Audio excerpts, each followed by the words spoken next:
The Copa Libertadores final finally has a venue. English youngsters are making their mark in Europe. An unexpected German team is top of the form guide for the whole of Europe. Aaron Ramsey has some contract pressure. And of course, we have today's Friday feels. That and more coming up in the next few minutes as I am your host, Matt Froelich. You are the One Footballers and this is the Daily News.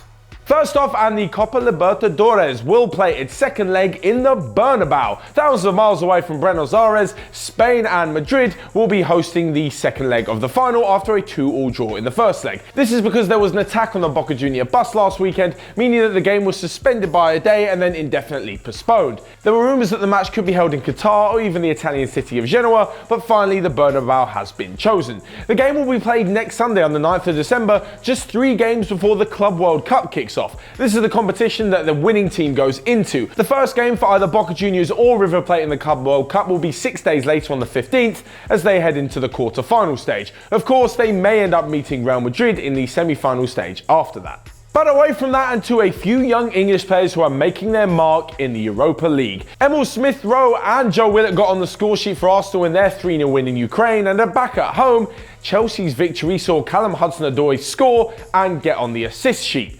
As well as this, Ruben Loftus-Cheek played a fantastic game in midfield and got man of the match, so things are looking pretty good for the English youngsters. Now I know what you're going to say, Matt, stop overhyping the English youngsters all the time. I'm not expecting them to be world beaters. I'm not saying they're going to go on and be the next Wayne Rooney. But for some young teenagers to step into the Europa League and do the business, it's pretty impressive and gives the English youngsters a lot of hope. A quick note on Chelsea's game as well. Alvaro Morata has found the key to returning to form. He's taken a leaf out of Fellaini's book, shaved his head and got on the score sheet. Maybe that's the new thing.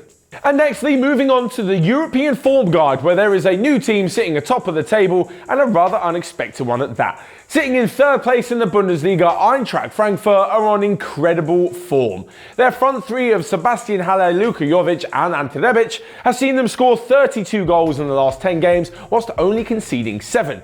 This means that in the Europa League and the Bundesliga, they've taken a fantastic 28 points out of a possible 30. Despite Niko Kovac leaving at the end of last season to join Bayern Munich, where things aren't going so well for him, Frankfurt have continued their fantastic run of form, which included winning the DFB Pokal last season, into the new year, and look well on course for a spot in next season's Champions League. And next up, we have a bit of transfer news for you, and it concerns Arsenal's Aaron Ramsey. He probably wasn't thinking about his contract situation last night, where he was banging in the second of Arsenal's goals in the Europa League. However, things may get a bit more interesting for him in January. Because of him not signing a new contract to Arsenal, or rather them taking the deal off the table after his extortionate wage demands, Aaron Ramsey will be on a free next summer, but he can sign a pre-contract agreement with a foreign club in January, and this could be Juventus. However, apparently there's some pressure on him to sign with Juve, or else they'll be looking at PSG's Adrien Rabiot instead. This could leave Ramsey without a club. Now, of course, he's not going to be completely up shit creek without a paddle, because there'll be loads of clubs who are signing. But when it comes to the chance to sign for a top European club like Juventus and play alongside the likes of Paulo Dybala and Ronaldo, I think Ramsey should probably jump at the opportunity before they go ahead and sign the Frenchman Rabiot. And lastly but not least, because it's Friday, we come to today's Friday Feels. This is where you guys can leave your predictions in the comment section below about everything to do with the weekend's football, not just what I'm predicting. Players, managers, clubs, fans, anything. Let me know what you think is going to happen over the weekend.